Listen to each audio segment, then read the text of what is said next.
All right, so let's get on with the goddamn show. WrestleMania, the granddaddy of them all, the showcase of immortals, the show of shows, the greatest spectacle in sports entertainment, etc. Yes. Call it what you will, or the big wrestling show, or like 37 years. Yeah. I don't.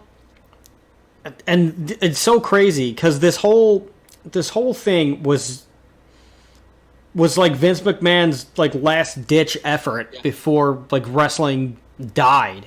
Well, before Hail Mary passed. And it was oddly enough bankrolled by Ted Turner. Yeah. Which is just hilarious. Like basically, I think Vince was doing so Vince McMahon, he's a crazy person to begin with. He's a very interesting guy. Mm-hmm. He was not born Vince McMahon. Actually, he was born Vincent Lupton. Really? Yeah. I've never heard that. Yeah. The documentary that they did on him was like really good for like the McMahon DVD. Mm-hmm. And he did an interview with Playboy in either the late 90s or the early 2000s, which, Playboy is not necessarily known for its content. Well, it's known for its content, but not its writing content. So, being Playboy, of course, but it's kind of a shame because Playboy has like some of the best writers in the world, but most people would not know that because they're not buying Playboy for the articles, which it's sad, but what are you gonna do? He gave like a very candid interview where he chronicled abuse from his stepfather, and he had the quote in there that it was too bad that I think the exact quote is somewhere along the lines of it's too bad that my stepdad died before I could kill him. Mm-hmm. Like, I don't know. Apparently, this guy was just abusive and just not good. And Vince was raised in North Carolina, actually. So Vince is a Southerner, and that might be a psychological thing as to why he doesn't like Southern things. Like, there's a lot of speculation that Vince hates things from the South because Vince is actually a Southerner. And he wants to run, and he wants to get away with it because his real father, Jess McMahon. It was one of those things where like they knew, like he knew, the mother knew, and like they like didn't tell him because Jess McMahon knew that if he went looking for him, he was going to want to join the wrestling business, and he just didn't want him to get involved in being a promoter. Mm-hmm. Even though Vince is technically a third generation, his grandfather also did it. Yes. His grandfather was a boxing and professional wrestling promoter. Yeah. And there was the WWF, there was the Worldwide Wrestling Federation. But Vince McMahon, when he got into the business essentially and became the owner of WWE, or WWF at the time, he was doing like cross promotional work with WCW, and it like went south pretty quickly. So that kind of kickstarted the battle with like the whole like the real wrestling wars, not this like Wednesday stuff that people keep talking about, because the NXT AEW thing, WWE AEW, it's not a real war. There's not really any real competition for them. I don't think, just because WWE is in like a too big to fail position and AEW is still a fledgling. Like, it's still like they can't, they're having difficulty growing their audience, where WWE, the audience is falling, but WWE's in a too big to fail position. They just had the $1 billion deal with Peacock, so like they don't. Yeah. They're no, like, all WWE has to do is just outlast AEW, and that could last as long. That could last only a few years. We don't really know. But I'm pretty sure that like after Vince passes, they'll probably sell the company to like Disney or NBC or Universal. So So I don't think that. So there's no real competition there, even though everybody wants it to be, or like all the big marks act like it's going to be, but it's not. Anyway, so Vince McMahon gets like this. He gets this set. I forget if he got like a settlement or if he got. No, I don't think it was a settlement. If he got some kind of like money, or he used the money from his Ted Turner appearances or something like that to like he did it in order to and he like used it to pay for like all of the whole pay-per-view idea of WrestleMania, and also wrestling on like a big pay-per-view nationwide had not been done before. So Vince really was putting like everything, including his own assets and all of that stuff, into it.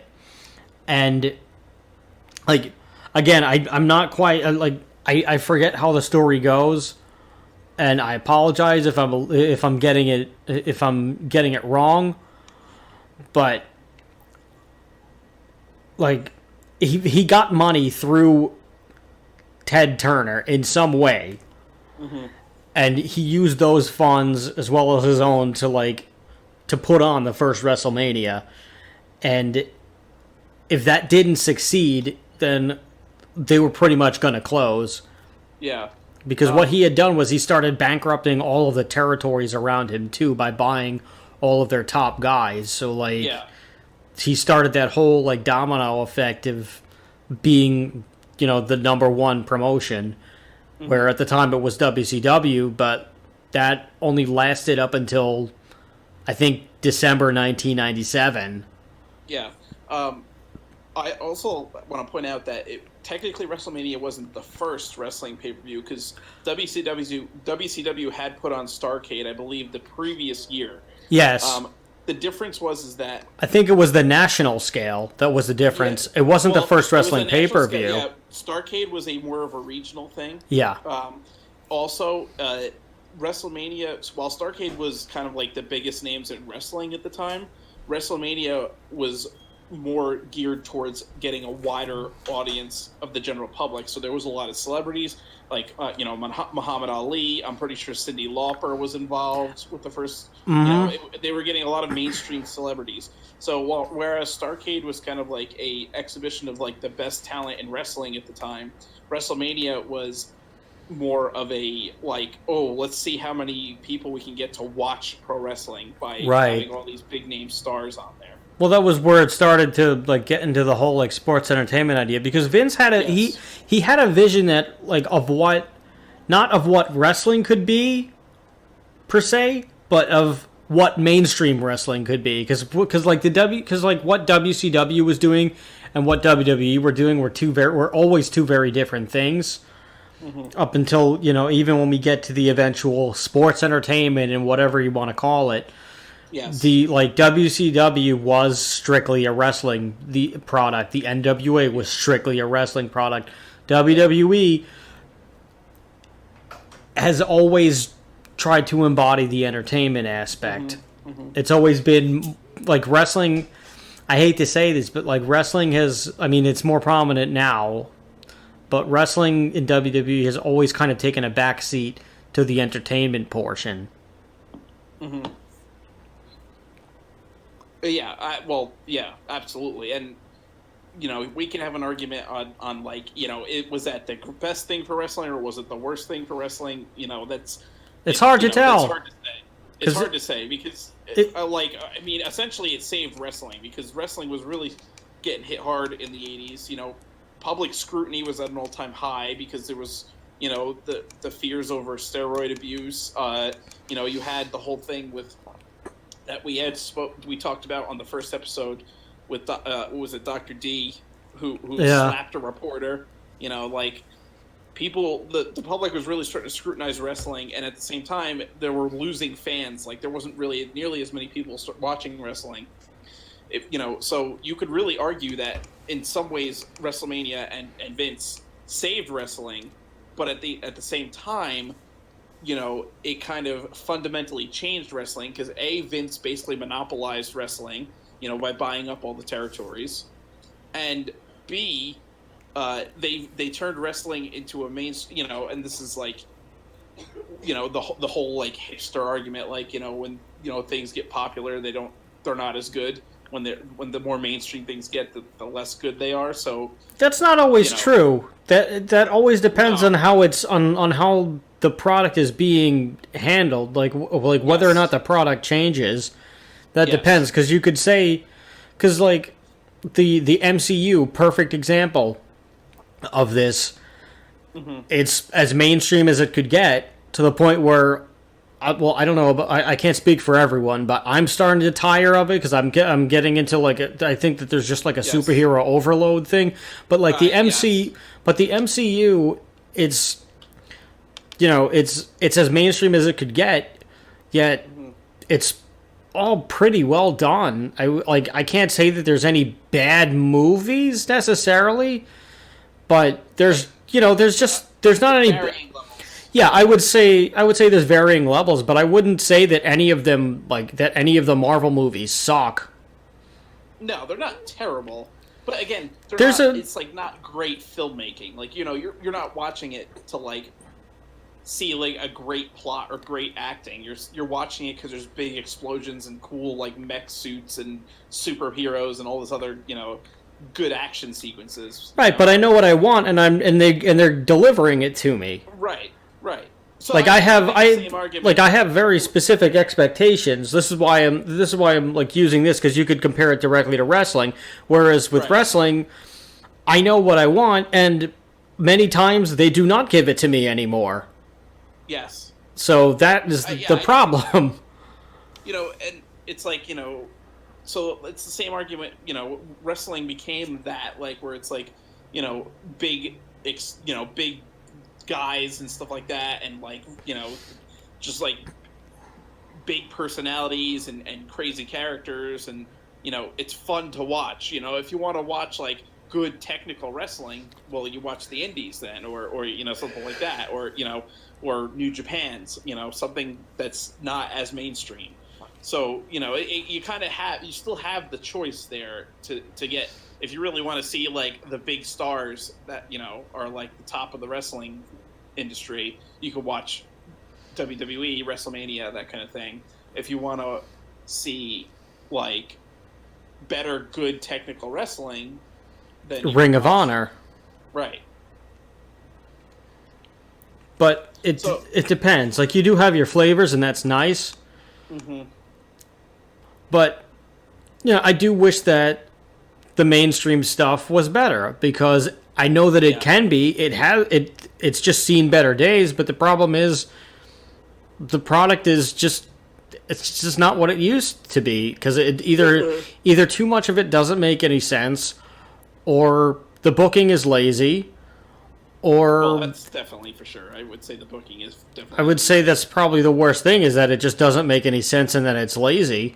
But on top of that, you have like 20, 30 something writers and agents and all these people, and no matter what they do, like, first of all, that's too many, but second of all, no matter what they do, Vince has the final say, so they're really just writing the show that Vince wants at the end of the day, and he's only getting older and a little bit more senile or out of touch with certain things. I think he's definitely out of touch, that's for sure. So you have that problem, and they also have their own brand of comedy, and it's not good. It's no. Well, I think the thing is that WWE kind of, Vince specifically, I want to say, kind of dwells too much on the past. They want to try to reclaim their former glory, and they do whatever they can to try to do that, and it always fails. Like when they had the Attitude Era, which is like often lauded as the best era of WWE, right? It was the the best storylines, the best wrestlers, of that generation. Like, it was the best. And then you had the Ruthless Aggression Era, and all they tried to do throughout that whole thing was try to recapture the edginess of the Attitude Era, but it wasn't good writing. So it was right. Just they like, just tried to turn it. They just tried to turn it up to 11 on like just all of like you said, the edginess and the violence. And like it just got awkward and cringy.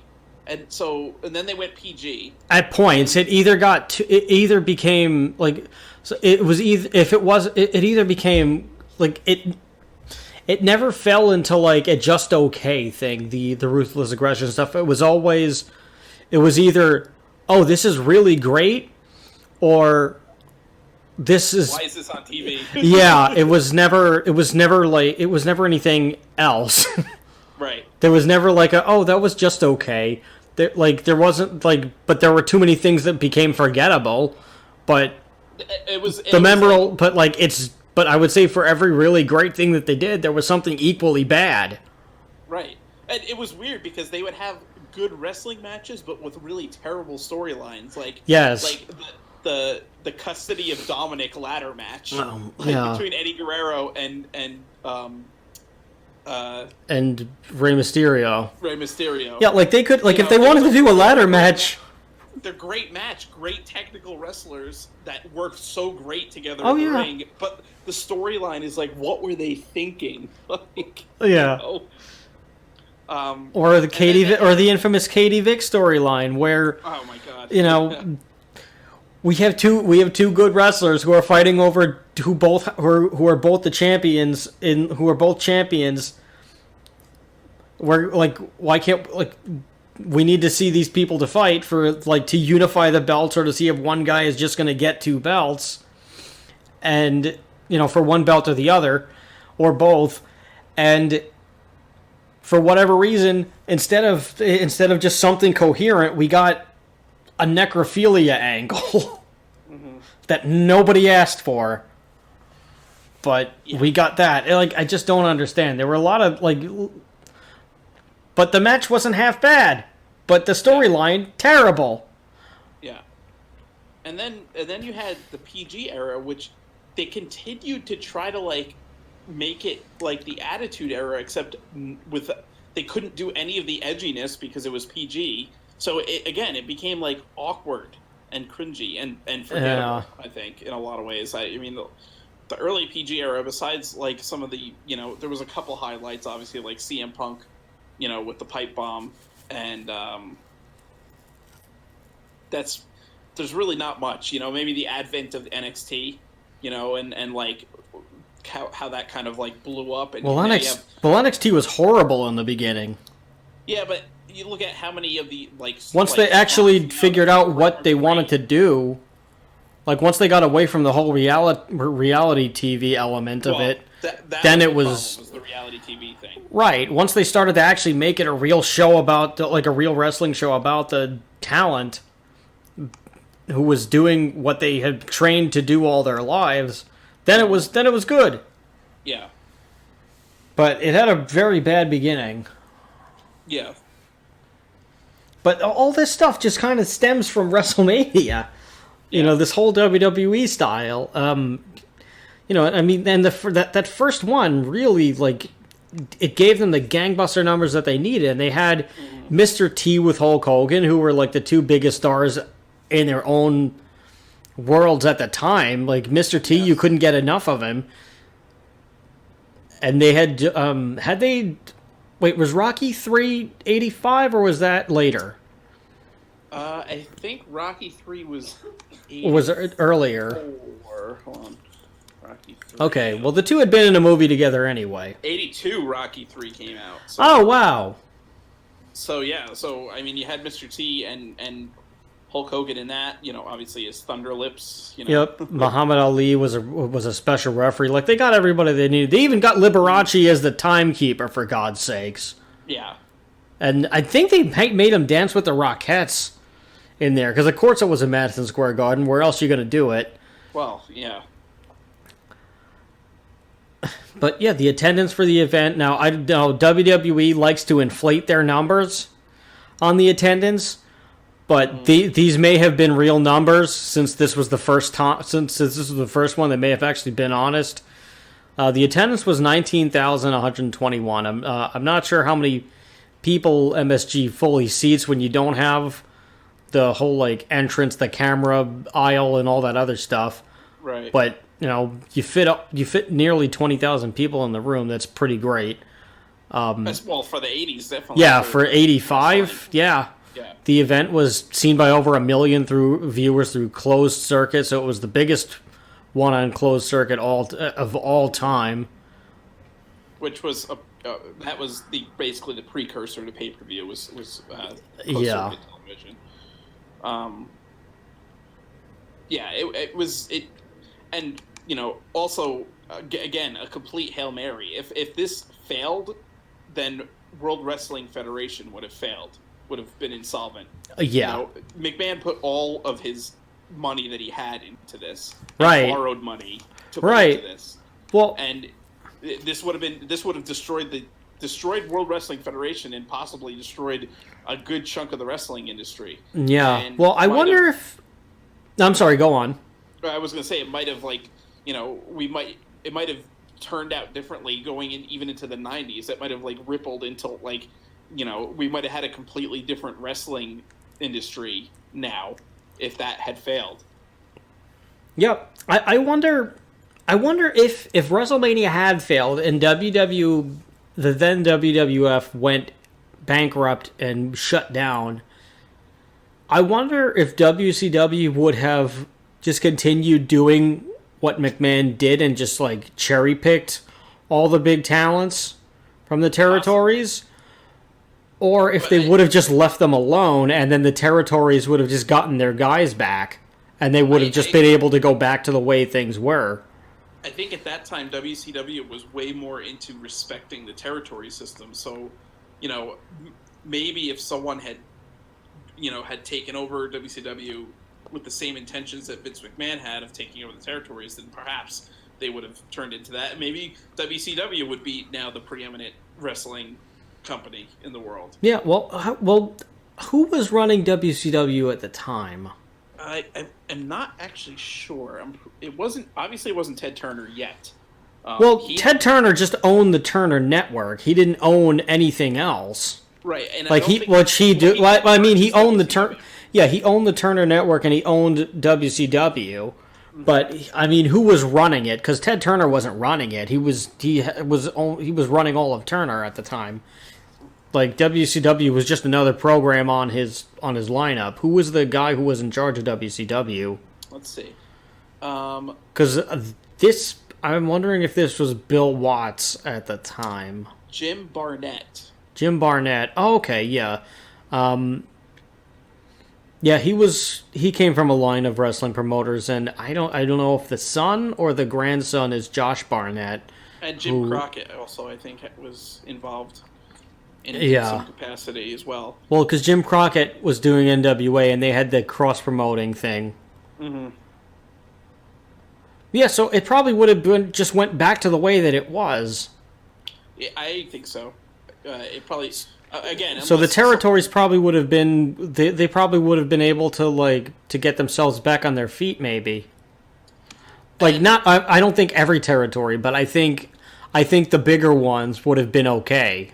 Yes, and I think that if business people saw how badly WWE failed, they would be less inclined to invest in wrestling. Mm-hmm. So I think the people that would be in control would be more wrestling promoters, not as opposed to businessmen, and would have kept the territory system because that was the system that they knew and that they thought was the best.